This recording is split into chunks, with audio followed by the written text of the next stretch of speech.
बारे में बताइए, किस तरह का मामला है और आप यहाँ पर क्या जो है। देखिए, हम लोग चौसीमा कल्याणपुर में इस वक्त नसीर शाह के घर पर हैं।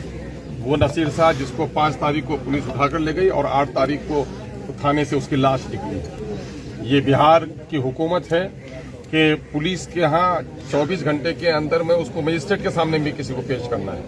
3 दिन तक पुलिस के कस्टडी में क्यों रखा गया इसको, और इसको बर्बरता के साथ इसको पीट कर मारा गया है।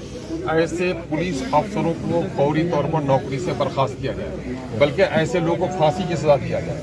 नीतीश कुमार जी ने कहा है कि हम क्राइम से, कम्युनलिज्म से कोई समझौता नहीं करेंगे।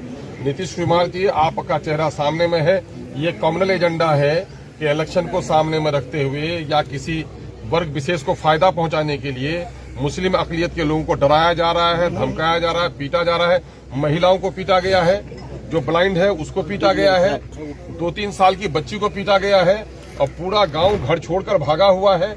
जिसके बाप की मृत्यु हुई वो बेटा भी उसको मिट्टी नहीं दे सका, उसके लाश में कंधा नहीं दे सका। उनके बेटे को गिरफ्तार कर लिया गया है।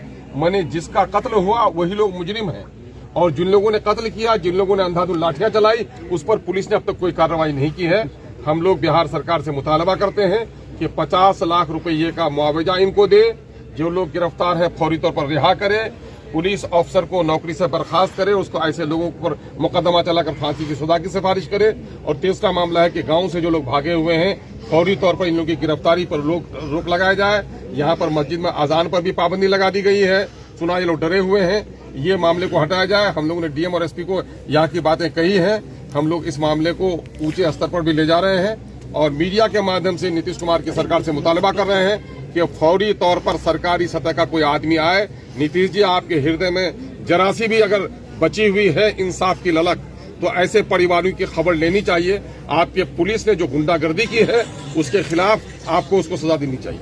सर, अभी आपने कहा कि मस्जिद से आजान पढ़ने पर भी पाबंदी लगा दी गई है, तो बताएं कि ये पाबंदी किसकी ओर से लगी? ये खौफ के मामले में, यहाँ कुछ लोग इन लोगों को डराते हैं, धमकाते हैं, जिसकी वजह से ये लोग आजान भी नहीं दे पा रहे हैं। आज हम लोग जिम्मेदारी के साथ, बच्चा राय साहब भी यहाँ पर है, पार्टी के हमारे स्पोक्समैन आदिल हसन साहब हैं, पार्टी के जनरल सेक्रेटरी आफ्ताब अहमद साहब हैं, राना रंजीत साहब है, पार्टी के सेक्रेटरी जसीमुल हक साहब हैं।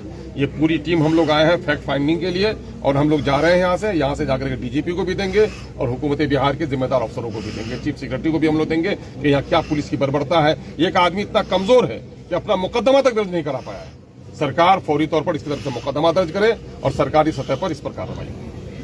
आपको क्या लगता है कि यहाँ मुसलमानों को सिर्फ वोट बैंक के रूप में इस्तेमाल किया जा रहा है, जबकि कुछ सुविधा? देखिए, मामला ये है कि मुसलमानों को वोट बैंक पर इस्तेमाल किया जाता नहीं किया जाता दूर की बात है, लेकिन मामला ये है कि मुसलमान खौफजदा है, और ऐसी जगहों पर जहाँ मुसलमानों की आबादी कम हो वहाँ तो पुलिस को चाक चौबंद रहना चाहिए। क्योंकि माइनॉरिटी के लोग, पढ़े लिखे लोग नहीं हैं, मजदूर क्लास के लोग हैं, और एक मजहबी काम कर रहे थे। अगर बर्फ बेचने वाले से कोई झगड़ा हो गया तो बर्फ बेचने वाले और उस व्यक्ति के बीच का मामला था, ये कोई समुदाय का मामला नहीं था।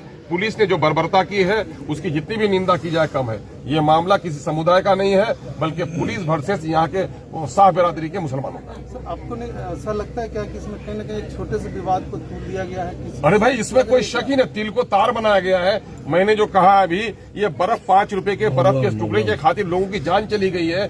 50 लोग यहाँ जख्मी हैं, नाबीना शख्स को पीटा गया है। 1 साल की बच्ची अल्हम्दुलिल्लाह, ये बहुत ही दर्दनाक हालात है भाई, बड़ा दर्दनाक हालात है। एक अच्छे पत्रकार के, ईमानदार पत्रकार की भी जिम्मेदारी होती है कि सच्चाई को सामने में लेकर जाए। और आज जो भय का वातावरण है, इस भय को दिखाना चाहिए। अगर हाथ में कलम है, इंसाफ नहीं करोगे, तुम्हारी नस्लों के साथ जुल्म होगा। हाथ में कैमरा है, दूसरों की माँ बहनों की इज्जत लूटी, आज नहीं खबर चलाओगे, तुम्हारे घर में भी ऐसा होगा तो कोई खबर चलाने वाला नहीं। बहुत शुक्रिया।